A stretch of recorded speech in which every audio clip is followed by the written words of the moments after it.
to my channel. So today is the first day of Tracheostomy Awareness Week, and since I get so many questions about Hannah's trach and stuff, I thought I would do a video every day this week just going over things to do with trachs. Like, I want to explain what a trach is. This is what today's video will be, me telling you what a trach is and why she has a trach.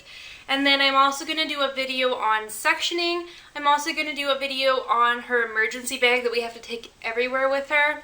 I'm going to do a passing mirror valve video explaining to you how passing mirror valve works, and I am going to be doing a Q&A strictly on trach related stuff. So any questions that are asked on any of these videos this week, I will answer in a Q&A. I'm not really sure if I'm going to post the Q&A on Sunday or Monday maybe. But any questions that you ask will be answered in a video. I'm also probably going to talk about the ventilator, what's going to happen now, and how that affects me. Those are two separate videos, the how it affects me and what happens now.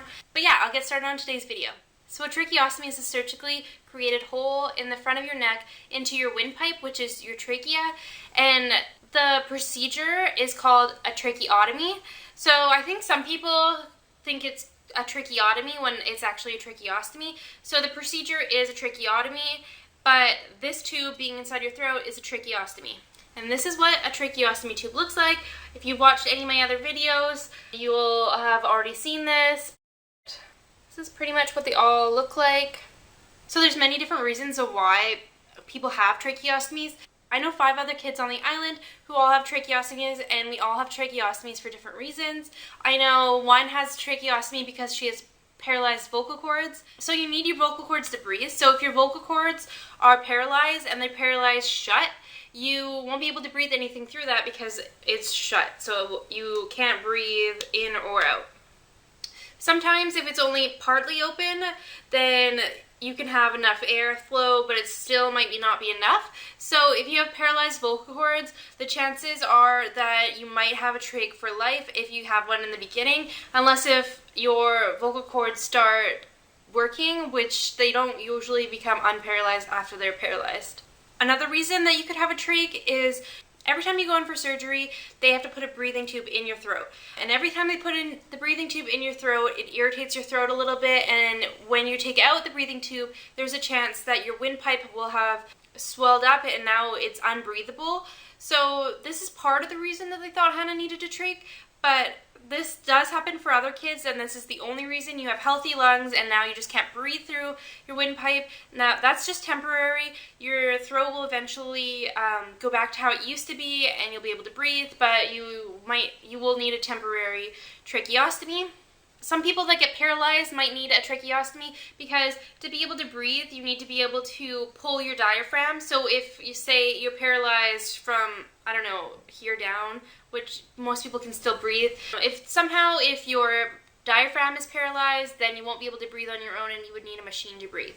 Other reasons are like throat cancers or any kind of head or throat trauma. You might need a tracheostomy. But the reason that Hannah needed a trach is because she needed long-term ventilation. So we were on many different kinds of ventilations before this. She was intubated, she was on CPAP, she was on low flow, and then she was on BiPAP, then she was intubated, then she was on BiPAP, and the BiPAP wasn't cutting it anymore, and she couldn't live intubated. That's what the breathing tube in your throat. So they had to give her a trach because that's pretty much this. It works the exact same as a trach, except for that it's not in your mouth and it's in your throat. So that means that you can get up and move around and eat and be normal with a trach. So that's the reason that Hannah has a trach.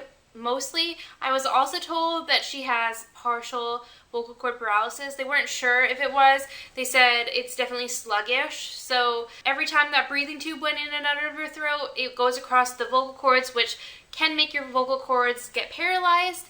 Also, they weren't sure if when you have your PDA ligated somehow from their back, they go in from like a vein or something, and they somehow come across the vocal cords. And I don't know how it is, but some kids end up having vocal cord paralysis just from having their PDA ligated. So they weren't sure if that was the reason or if it was from all the breathing tubes or what.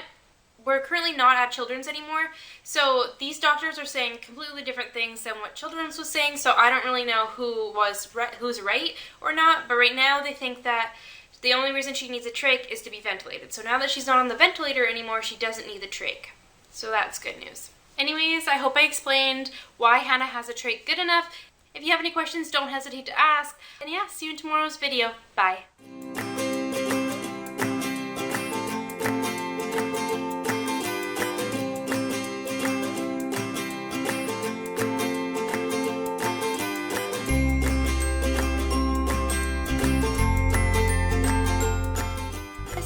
Also, they weren't sure if when you have your PDA ligated,